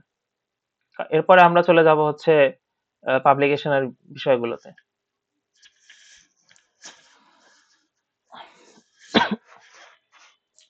কারো কোনো প্রবলেম আছে বুঝতে, নাকি অনেক বেশি তাড়াহুড়া করে ফেলছি? আচ্ছা ভাই, আমরা যদি পেপারে যদি এআই ইউজ করি তাহলে কি পেপারের যে মান সেটা কি কমে কমে যাবে না? না, কখনোই কমবে না। কারণ কি, আমি তো বললামই, এআই কে তৈরি করা হয়েছে মানুষের কাজ সহজ করার জন্য। এখন পেপারের কোন ক্ষেত্রে আমি এআইটা ব্যবহার করতে পারবো? এআই আমরা ব্যবহার করতে পারবো আমার রাইটিং এর স্ট্রাকচার রেডি করার জন্য। যেমন আমি যে থিসিসটা লিখলাম, সেই থিসিসটার কি কি পয়েন্ট আনা যায়, মানে কোন কোন টপিক নিয়ে আলোচনা করা যায়, সেই টপিক গুলোর স্ট্রাকচার করে নেওয়া যেতে পারে। কিন্তু ভিতরের লেখা, ভিতরে যে আমার রিভিউ অফ লিটারেচারের ক্ষেত্রে আমি কি লিখবো না লিখবো, কোন পেপার থেকে কি আনবে, এগুলো তো আর এআই আমাকে হেল্প করতে পারবে না। এআই তখন ভুলভাল করবে। আমরা জাস্ট থিসিসের ফরম্যাটটাকে সাজাতে পারবো। যেমন আমি দেখাই থিসিসটা, এই থিসিসটা, যেমন এই যে রিভিউ অফ লিটারেচারের অংশে আমরা কি কি পয়েন্ট আনছি, এই একটা পয়েন্ট আনছি, তারপরে এই যে বিষয়গুলো নিয়ে আলোচনা করছে প্রত্যেকটা এই পয়েন্টগুলা, এই সাজেশন গুলো আমরা কোন কোন কোন কোন পোকামাকড় নিয়ে আলোচনা করতে পারি এবং সেটার নেচার অফ ড্যামেজ, তারপরে সেটার বায়োলজি, এই বিষয়গুলো যে আনবো, এই সব জিনিসগুলো আমরা হয়তো এআই তে স্ট্রাকচার করায় নিতে পারি, কিন্তু বাকি কাজ করা যাবে না। আমি দেখি এখানে কিছু আছে কিনা।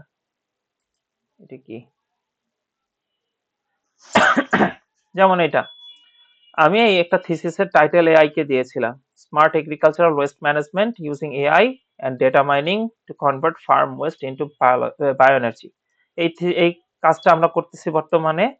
এইটা হচ্ছে আমাদের টেক্সাসের ওই যে ল্যামার ইউনিভার্সিটি আছে, সেখানে আমাদের একটা ফ্রেন্ড আছে, সে আর কি রিসার্চ প্রপোজালটা দিয়েছিল তার প্রফেসরের কাছে।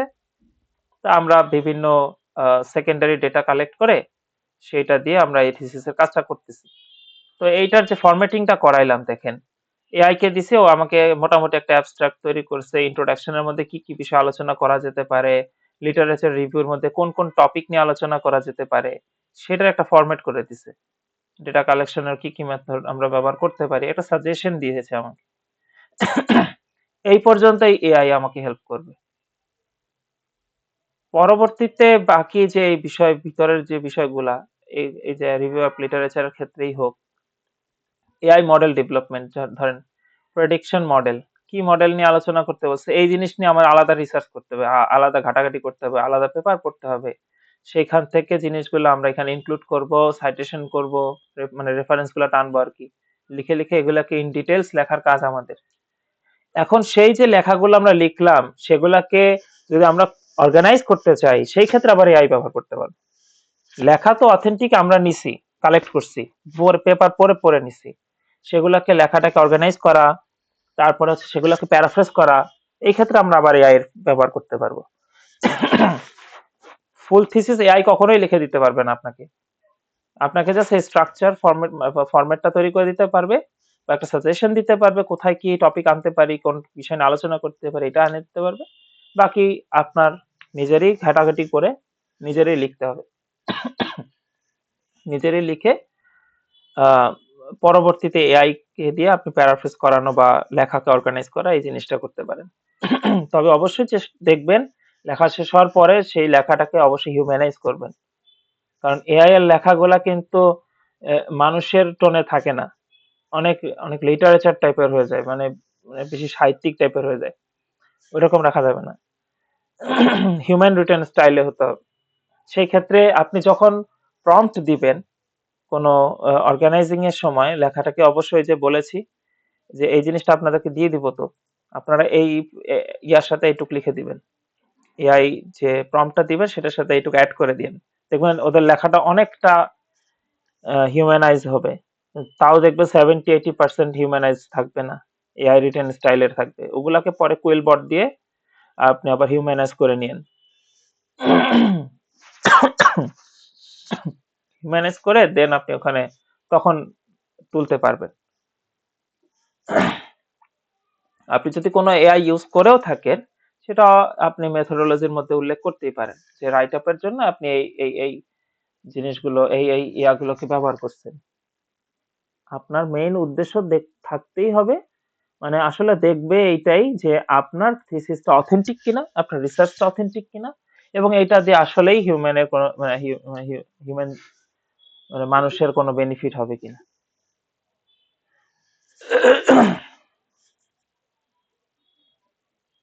তো এই পর্যন্ত আর কারো কোনো কোয়েশ্চেন আছে?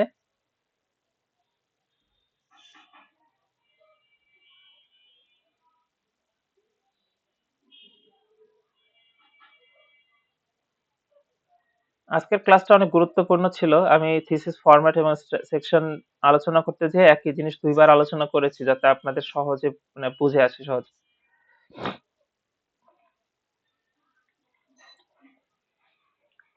তো আরো কোশ্চেন না থাকলে তাহলে আমি এখন পাবলিকেশনের দিকে চলে যাই। তো পাবলিকেশনের ক্ষেত্রে কত টাইপের পাবলিকেশন হয়? আমরা অনেক টাইপেরই হয়, কিন্তু আমরা মেইনলি করি কি কি? আমরা মেইনলি করি হচ্ছে দুইটা। একটা হচ্ছে যেটা অরিজিনাল রিসার্চ আর্টিকেল, যেটা বলছি, যেটা আপনারা যখন মাস্টার্স বা পিএইচডি করতে যাবেন বিদেশে, তখন যে থিসিস করবেন সেটা অরিজিনাল রিসার্চ আর্টিকেল। এছাড়া আপনারা অনেক রিভিউ আর্টিকেল করবেন। ইভেন আপনাদের থিসিস থেকেও অনেকগুলো আর্টিকেল বের হবে। যদি পিএইচডি আর্টিকেল হয়, সেখান থেকে দেখা যায় যে পিএইচডি থিসিস থেকে 3টা পেপার করা বা 2টা 3টা পেপার করা কোনো সমস্যাই না। আর মাস্টার্স থিসিস দিয়ে সাধারণত একটা পেপার হয়, বেশি পেপার করা যায় না। আচ্ছা, এরপরে হচ্ছে রিভিউ আর্টিকেল। রিভিউ আর্টিকেলের মধ্যে আমরা মেনলি করি সিস্টেমেটিক রিভিউ আর্টিকেল। আর হচ্ছে কেস স্টাডি, যারা হচ্ছে বিজনেসের ইয়াতে আছে, বিজনেসের তারা দেখা যায় বেশিরভাগ ক্ষেত্রে কেস স্টাডি টাইপের ইয়া করে। রিভিউ আর্টিকেল কম করে, কেস স্টাডি বেশি হয় বিজনেস ফ্যাকাল্টিদের। তারপর অনেক সময় আমরা রিপোর্ট লিখি না, ধরেন আহ, বিভিন্ন ভ্যাকসিন ট্রায়াল আছে, এখানে এক্সাম্পল হিসেবে দিচ্ছে ভ্যাকসিন ট্রায়াল। বিভিন্ন ট্রায়াল গুলা হয় বা হচ্ছে বিভিন্ন আহ, কি বলে, রিপোর্ট রাইটিং যেটাকে আমরা বলি, এটা কোনো ঘটনার প্রেক্ষিতে হতে পারে, হিস্ট্রির উপর হতে পারে, কোনো ইতিহাস কোনো দেশের বা কোনো প্রতিষ্ঠানের, সেগুলোর উপর রিপোর্ট করতে, সেই রিপোর্ট গুলা হচ্ছে আমাদের রিপোর্ট পাবলিকেশন। এগুলো সাধারণত জার্নালে হয়, আবার হচ্ছে পেপারেও হয়।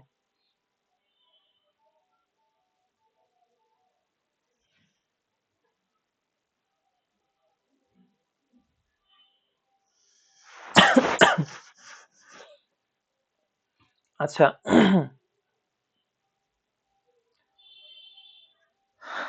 তো মেথোডোলজি মেথোডোলজি অথবা এই যে বিভিন্ন টেকনিক্যাল কোনো বিষয় যদি কেউ গবেষণা করে বের করে, কোনো মেথড বের করে, জিআইএস এর মেথড হোক, তারপর হচ্ছে অ্যানালিসিস এর মেথড হোক, কোনো ম্যাথমেটিক্যাল মেথড হোক, এটা কেউ যদি আবিষ্কার করে, অথবা ওই যে আমি বলেছিলাম যে আহ, কোনো প্রোটোকল হোক, সেগুলো যারা আবিষ্কার করে, আবিষ্কারের পরে সেটাকে পাবলিশ করে, যে এই সিস্টেমে এই কাজটা করতে হয়। যেমন আমরা তো অনেক সময় অনেক করছি, এগ্রিকালচার যারা পড়ছি, আমরা কেমিস্ট্রি ডিপার্টমেন্টে যখন ক্লাস করেছি, তখন কি বলে, ধরেন সোডিয়ামের পর কত কি পরিমাণ সোডিয়াম আছে পাতার মধ্যে বা গাছের মধ্যে, সেটা বের করার জন্য আমরা বিভিন্ন মেথড ফলো করেছি, বিভিন্ন প্রোটোকল ফলো করেছি। সেগুলো আর কি আমাদের প্রোটোকল আর্টিকেল থেকে নেওয়া। এই টাইপের পেপার সাধারণত আমরা যেগুলা করি সেটাই বললাম আর কি। তো অথরের বিষয়গুলা বলি। আমরা মেইন যে কন্ট্রিবিউটর থাকে, যেটাকে আমরা ফার্স্ট অথর বলি, সেটা মেইনলি জুনিয়র রিসার্চার হতে পারে, অথবা স্টুডেন্ট হতে পারে। হুম। যেমন আমরা যারা থিসিস করি, আমরা হচ্ছে স্টুডেন্ট, অথবা কোনো মেইন রিসার্চারের আন্ডারে রিসার্চ অ্যাসিস্ট্যান্ট অথবা জুনিয়র রিসার্চার হিসেবে থাকি। তো আমরা সাধারণত ফার্স্ট অথর হই। যদিও আমরা ফার্স্ট অথর, তাও আমাদের সুপারভাইজারের পাওয়ার আমাদের উপর বেশি থাকবে। আমাদের সুপারভাইজার, আমি যতই ফার্স্ট অথর হই না কেন, আমরা যখন পেপার পাবলিশ করতে যাব অবশ্যই আমাদের সুপারভাইজারের অনুমতি নিয়ে, অথবা সুপারভাইজারের অনুমতি নিয়ে পাবলিশ করতে হবে। সুপারভাইজার, আমি ইচ্ছা করে ইচ্ছা মতো পাবলিশ করতে পারবো না। আমি যদি ইচ্ছা করে সুপারভাইজারকে বাদ দিয়ে পাবলিশ করি, তাও সুপারভাইজার আমাকে আমার পেপারের উপর ক্লেম করতে পারবে। কখনো সুপারভাইজারের অনুমতি ছাড়া সুপারভাইজারের মানে ঘোড়া ডিঙ্গায় ঘাস খাইতে যাবেন না। মানে অলওয়েজ সুপারভাইজারকে সাথে নিয়ে বা তার সাথে কমিউনিকেট করেই আপনার পেপার পাবলিশ করতে হবে। আচ্ছা, তো ফার্স্ট অথর আপনি যতই হন, সুপারভাইজার হচ্ছে মেইন, মনে করতে হবে সব সময়। কারণ এই রিসার্চের আইডিয়াটা আপনার মাথা থেকে হয়তো আসতে পারে, ইভেন অনেক সময় আপনি যে রিসার্চটা করবেন এটা এই যে সুপারভাইজারের মাথা থেকে আসতে পারে। যেমন আপনি যখন পিএইচডি করবেন, পিএইচডিটা মেইনলি যে প্রফেসরের আন্ডারে করবেন, রিসার্চটার মেইন মালিক কিন্তু সেই প্রফেসর। আপনি মাস্টার্স অথবা পিএইচডি করেন, আপনি কিন্তু একজন রিসার্চের মানে হেল্প করতেছেন আসলে, আর কিছু না। অনেক সময় দেখবেন সার্কুলার হয় না, পিএইচডি সার্কুলার গুলো হয়, ধরেন একজন রিসার্চার, সে আহ, আহ, শহরে পানি ওঠা, যখন অনেক হেভি রেইনফল হয় তখন শহরে পানি ওঠে, এটা নিয়ে একটা প্রবলেম, এই প্রবলেম সলভ করার জন্য রিসার্চ করতেছে। তো সেই জন্য গভর্নমেন্ট তাকে ফান্ডিং দিল, সেই ফান্ডের আন্ডারেই তো আপনি যাবেন। তো আপনি যখন যাবেন আপনাকে ওই ফান্ডের আন্ডার থেকে আপনার মানে যত খরচটা সেটা প্রফেসর দিচ্ছে। আপনি মেইনলি ওই রিসার্চের আন্ডারে কাজ করতেছেন। সেই ক্ষেত্রে আপনার থিসিসটা কিন্তু সেই আন্ডারেই হবে, মানে সেই রিসার্চ ওরিয়েন্টেড হবে। এই ক্ষেত্রে আপনি আসলে মেইন।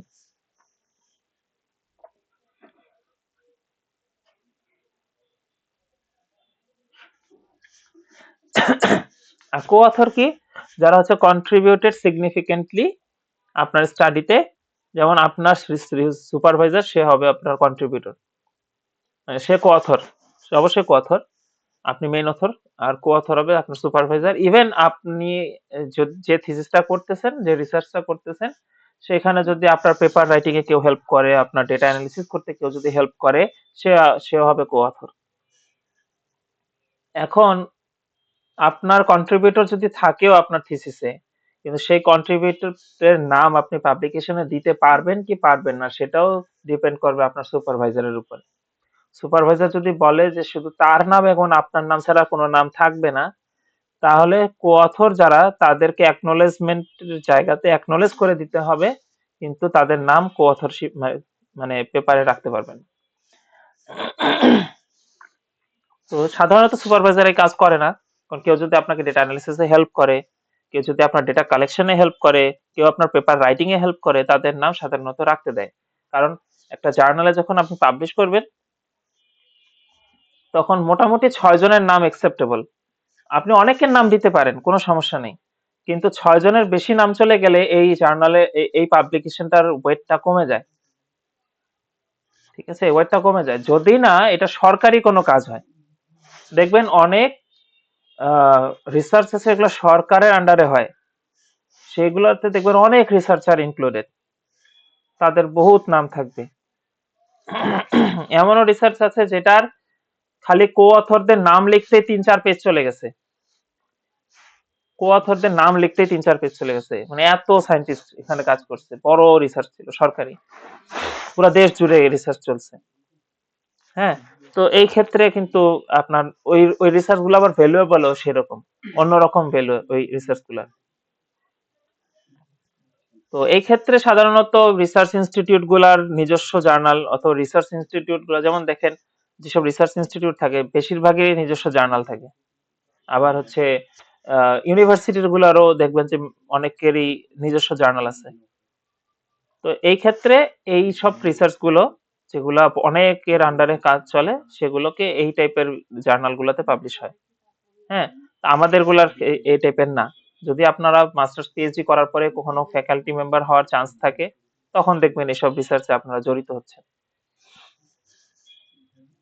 তো এই ফার্স্ট অথর, কো অথর গেল, এরপর আছে লাস্ট অথর বা সিনিয়র অথর। তো সাধারণত আপনার প্রিন্সিপাল ইনভেস্টিগেটর, লাস্ট অথর বা সিনিয়র অথরও কিন্তু কো অথরই। করসপন্ডিং অথরও কিন্তু ফার্স্ট অথর হতে পারে, কো অথরও হতে পারে। মেইন কিন্তু এই দুটাই। কো অথর কারা? এরাও কিন্তু কো অথর। লাস্ট অথর বা সিনিয়র অথর হোক আর করসপন্ডিং অথর হোক, এরাও কিন্তু কো অথর। এখন লাস্ট অথর বা সিনিয়র অথর যাদের নাম থাকবে, তাদের মধ্যে সবার শেষে যার নাম থাকবে সেই মেইনলি সুপারভাইজার। আমরা দেখে বুঝি।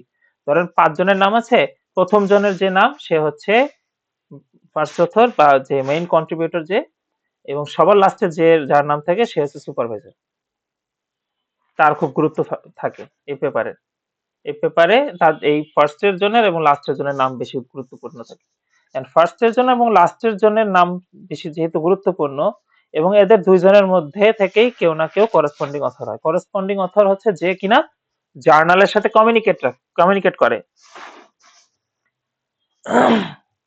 জার্নালের সাথে যে কমিউনিকেশন করবে সে হচ্ছে করসপন্ডিং অথর। এখন জার্নালের সাথে যে কমিউনিকেশন রক্ষা করতেছে, মানে জার্নালের অথরিটি যার সাথে মেনলি কমিউনিকেট করতেছে, সে আইদার হবে ফার্স্ট অথর নইলে হচ্ছে সিনিয়র অথর বা লাস্ট অথর সে। ঠিক আছে?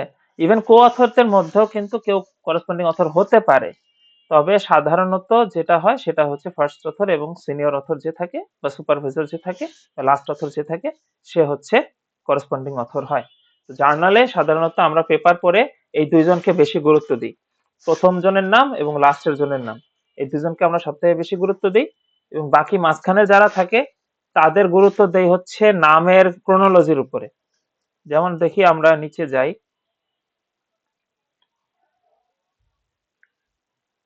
ধরেন এই যে 4টা নাম দিলাম, 4টার মধ্যে আ আমার নামটা ধরেন আমি সবার সামনে দিলাম।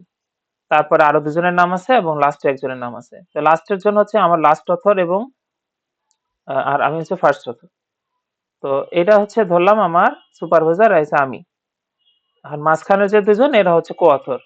তো লাস্টের অথরের নামের উপর দেখেন একটা স্টার আছে। স্টার থাকলে বুঝবেন সে হচ্ছে করেসপন্ডিং অথর। নামের পরে একটা স্টার। এটা হচ্ছে করেসপন্ডিং অথর। এই 2 জনকে আমরা মেইন প্রায়োরিটি দেই। এরপরে মাঝখানে যাদের নাম থাকবে, যত মানুষেরই নাম থাকুক না কেন, সেটা যত ডানে যাবে মানে যত আমরা ক্রোনোলজি ফলো করে যাব তত এটার ইম্পর্টেন্স কমবে। সেকেন্ডলি যার নাম থাকবে সে হচ্ছে সেকেন্ড কন্ট্রিবিউটর মেইনলি। পরে থার্ড যা হবে তার কন্ট্রিবিউশন আরো কম। তারপরে যার নাম থাকবে তার কন্ট্রিবিউশন আরো কম। এইভাবে যেতে থাকবে। যার যত কম কন্ট্রিবিউশন তার নাম তত পরে আসতে থাকবে। ঠিক আছে? তো এই জন্য সাধারণত মেইন মেইনলি আমরা গুরুত্ব দেই ফার্স্ট অথর এবং শেষের অথর এবং সেকেন্ড অথরকে।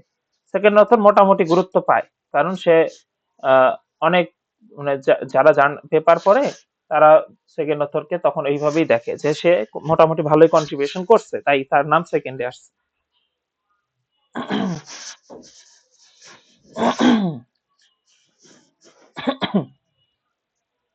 আচ্ছা, এটুক বুঝছেন সবাই?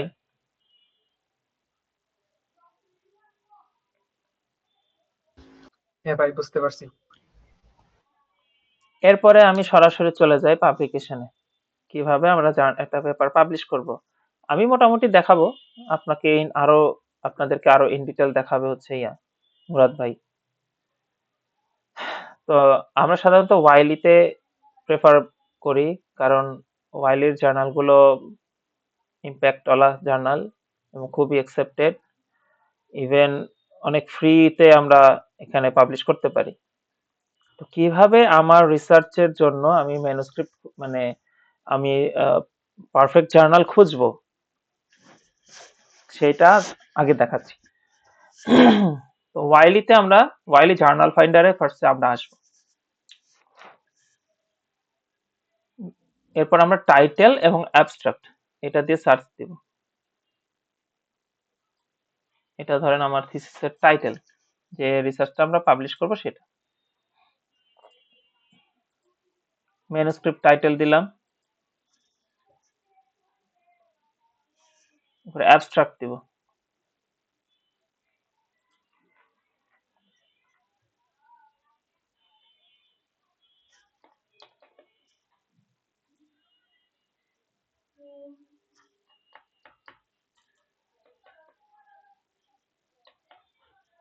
এই যে অ্যাবস্ট্রাক্ট,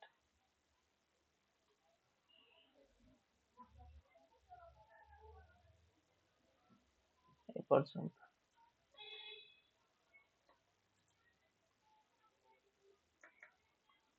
অ্যাবস্ট্রাক্টটা পেস্ট করলাম, এবার ফাইন্ড দিব। তারপরেও আমাকে সাজেস্ট করবে কোন জার্নালগুলো আমার জন্য সব থেকে ভালো। যেমন এখানে অনেকগুলো জার্নাল ওরা আমাকে সাজেস্ট করেছে। রিলেভেন্সি দেখতে হবে ফার্স্টে। আমি তো জানি আমার পেপারের কোয়ালিটি কি। যদি হাই ইম্প্যাক্ট ফ্যাক্টরের জার্নালে যাই, যেমন এই জার্নালটা অনেক ভালো, 4.1 ইম্প্যাক্ট ফ্যাক্টর। ভালো জার্নাল যেটা, সেটা হচ্ছে 2 বা তার বেশি থাকবে। খুব ভালো জার্নাল যেটা, খুব ভালো বলতে গেলে। আর 1 থেকে 2 এর মাঝখানে যেগুলো থাকবে, 1, 1.1, 2, 3, 4, 5, 6, 7, 8, 9 এই পর্যন্ত, এগুলো যারা এই জার্নালগুলো, এগুলো অনেক ভালো না হলেও একসেপ্টেবল জার্নাল। সারা পৃথিবীতে একসেপ্টেবল জার্নাল এগুলো। 1 এর নিচে যেগুলো, সেগুলোও একসেপ্টেবল, কিন্তু খুব ভালো জার্নাল না। ঠিক আছে? ইম্প্যাক্ট ফ্যাক্টর যদি থাকে, সেই জার্নালগুলো ভালো, এটা ঠিক আছে, কিন্তু ইম্প্যাক্ট ফ্যাক্টর যত বেশি তত ভালো জার্নাল। তো আমরা 1 এর উপরে যে জার্নালগুলো, ইম্প্যাক্ট ফ্যাক্টর 1 এর উপর যেগুলো থাকবে, সেগুলোকে আমরা গুরুত্ব দেই বেশি। আর 2 এর বেশি যেগুলা সেগুলো হাইলি অ্যাকসেপ্টেবল জার্নাল, যেগুলো আপনার বিদেশে পড়তে গেলে এই টাইপের জার্নালে যদি আপনার নিজের মানে ফার্স্ট অথর হিসেবে পাবলিকেশন থাকে, খুব ভ্যালু পাবেন আপনি। এটা ফান্ডিং পেতে অনেক কাজে লাগে।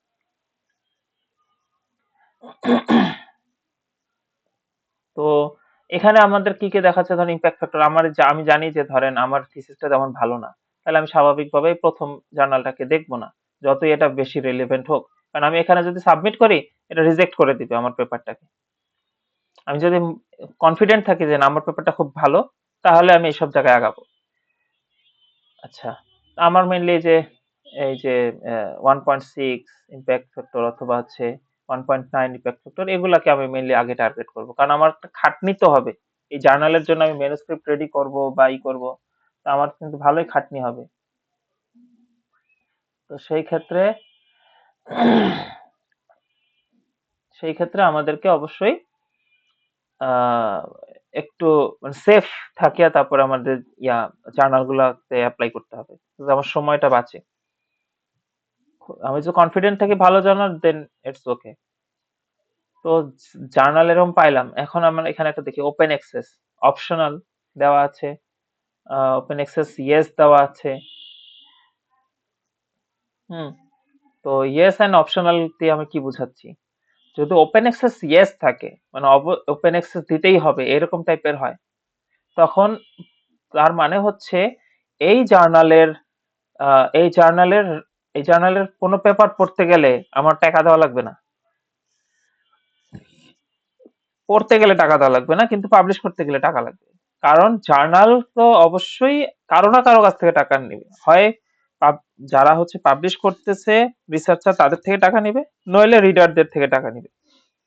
এই জার্নালের সাবস্ক্রিপশন যদি আমার আহ, আহ, এই জার্নাল তাহলে কি করতেছে, যেহেতু ওপেন অ্যাক্সেস দেওয়া, তার মানে এই জার্নাল সাবস্ক্রিপশন সেল করে না, বরং এটা ওপেন অ্যাক্সেস দিয়ে রাখছে, যাতে হচ্ছে রিসার্চার টাকা দিয়ে এখানে জার্নাল পাবলিশ করবে, এখানে পেপার পাবলিশ করবে, এবং রিডাররা ফ্রিলি এটা পড়তে পারবে।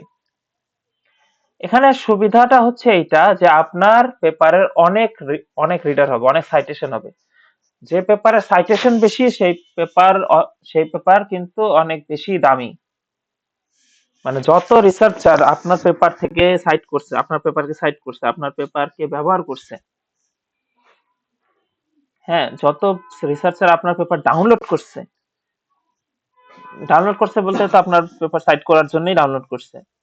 যত যত যত বেশি আপনার পেপার ইউজ হয়েছে, তত পেপারটা তত দামি হয়ে গেছে, এবং আপনি রিসার্চারদের কমিউনিটিতে অনেক দামি হবেন। আপনি যত ভালো ভালো পেপার পাবলিশ করবেন ভালো ভালো জার্নালে, তত ভালো ভালো দেখবেন যে আপনার সাইটেশন বেশি বেশি আসবে, আপনার রিসার্চার কমিউনিটিতে আপনার দাম বাড়বে। এই হচ্ছে বিষয়। তো আপনি যদি ওপেন অ্যাক্সেস দেন, তখন আপনার লস এইটাই যে আপনার টাকা লাগতেছে, টাকা পয়সা যাচ্ছে। আর আপনি যে দেশি বাংলাদেশ থেকে যদি করেন, তখন দেখা যায় যে আমরা যেহেতু গরিব দেশ, এই কারণে ওরা ছাড় দেয়। যদি ভালো পেপার হয় তাহলে ছাড় দেয়, আর ভালো পেপার না হলে তো একসেপ্ট করবে না। আর ফ্রি তো পরের কথা। আর এই ওপেন অ্যাক্সেস অপশনাল যেগুলো, যে জার্নালগুলোতে দেওয়া, সেটা হচ্ছে আপনাকে ডিসাইড করতে হবে যে আপনি ওপেন অ্যাক্সেস দিবেন কি দিবেন না। আপনি যদি ওপেন অ্যাক্সেস দেন, তখন আপনার টাকা দিতে হবে। আর আপনি যদি ওপেন অ্যাক্সেস না দেন, তখন আপনার পাবলিশ করতে টাকা দেওয়া লাগতেছে না। তখন হচ্ছে এই জার্নালগুলো যারা সাবস্ক্রিপশন কিনে রেখেছে, কোনো প্রতিষ্ঠান হোক বা ব্যক্তিগতভাবে কেউ যদি এই জার্নালের সাবস্ক্রিপশন কিনে রাখে, তারাই শুধুমাত্র আপনার এই পেপারগুলো পড়তে পারবে। আদারওয়াইজ কেউ এই পেপারগুলো পড়তে পারবে না। এতে অসুবিধাটা এইটাই, আপনি সাইটেশন পাবেন না। কে খালি খালি আপনার পেপারটা যদি খুব ভালো না হয় তাহলে কেউ টাকা খরচ করে আপনার পেপার পড়বে না। তাহলে এতে করে আপনার পেপারে সাইটেশন কম হবে বা হবে না, এরকম একটা অবস্থা হবে। এতে করে আপনার কি হবে, আপনি কিন্তু রিসার্চার কমিউনিটিতে কোনো ভ্যালু পাচ্ছেন না। এখন আপনার পাবলিকেশনের উদ্দেশ্য যদি এইটা হয় যে এই পাবলিকেশন থ্রুতে আপনি বিদেশে যেতে চান, তাহলে অন্য কথা, তাহলে কেন টাকা খরচ করব। আর যদি এমন হয় আপনি কোনো রিসার্চ ইনস্টিটিউটের সদস্য, অথবা আপনি কোনো ইউনিভার্সিটির টিচার, তখন কিন্তু আপনি ওপেন অ্যাক্সেস দেওয়া উচিত। এতে করে আপনার আপনার ভ্যালু বাড়বে, আপনার অথরিটি বাড়বে রিসার্চার কমিউনিটিতে। তখন টাকার দিকে তাকাইলে হবে না। এই আর কি। তো এই ওয়াইলির তে আপনারা এইভাবে খুঁজবেন। এখন ধরেন আমি টার্গেট করলাম, এখন রিলেভেন্সিও দেখতে হবে আমার পেপারটা কত বেশি রিলেভেন্ট এটার জন্য। ধরলাম যে আমার এটা মোটামুটি রিলেভেন্ট, তো আমি এটাতে ঢুকবো, এই পেপারটার মধ্যে ঢুকবো। পাবলিশ করার আগে আমাদের অনেক কিছু দেখতে হয়। আমরা হচ্ছে পেপারটার ভিতরে গেলাম, পেপারটার ভিতরে যাওয়ার পরে আমাদের এই পেপারটা সম্পর্কে আইডিয়া নিতে হবে যেটা এটা পাবলিশ হয় কোন টাইমে, বুঝছেন? যেমন এই জার্নালে আমার যদি এই যে জার্নালের ইম্প্যাক্ট ফ্যাক্টর হচ্ছে 1.1, এই যে অ্যাকসেপ্টেন্স রেট কত দেখেন 26%। যদি অ্যাকসেপ্টেন্স রেট কম হয় তখন দেখা যাবে যে আপনার পেপারটা দেওয়ার পর এই যে আপনি ধরেন 100টা পেপার দিলাম, 26টা অ্যাকসেপ্ট হলো, বাকিগুলো অ্যাকসেপ্ট হলো না, এই হচ্ছে অ্যাকসেপ্টেন্স রেট বোঝাচ্ছে। আর সাবমিশন টু ফার্স্ট ডিসিশন, এই যে এখানে বলে দিচ্ছে 26 দিনের মধ্যে যদি আমি এখানে কোনো পেপার সাবমিট করি তখন দ্রুত এটার উপর ডিসিশন আসবে, এটা দ্রুত রিভিউর মধ্যে চলে যাবে। এরকম জার্নালগুলোর মধ্যে এরকম থাকে। আপনি যেগুলো আপনার টার্গেটেড জার্নাল থাকবে প্রত্যেকটাতে ঢুকে দেখবেন যে ইম্প্যাক্ট ফ্যাক্টর কোনটায় বেশি, কোনটার অ্যাকসেপ্টেন্স রেট বেশি, আহ, অথবা ইম্প্যাক্ট ফ্যাক্টর মোটামুটি 1-এর উপর যদি থাকে, অ্যাকসেপ্টেন্স রেট যদি বেশি থাকে সেগুলোকে টার্গেট করতে পারবেন। আর দেখবেন কোনটায় এখনো ডেট আছে ভালো, যেমন এটার এখনো ভালোই ডেট আছে, 26 দিন আছে। 26 দিনের মধ্যে যদি আপনি ম্যানুস্ক্রিপ্ট তৈরি করে ফেলতে পারেন তাহলে দ্রুত এখানে সাবমিট করে দিতে পারবেন। ঠিক আছে? তো আর কি কি দেখতে হবে সেটা হচ্ছে উম, দেখেন এই পেপার গুলার ওপেন অ্যাক্সেস দেওয়া আছে, এগুলো আপনি সহজে পড়তে পারবেন। এটাতে ওপেন অ্যাক্সেস দেওয়া নাই, এটা পড়তে পারবেন না, এরকম টাইপের।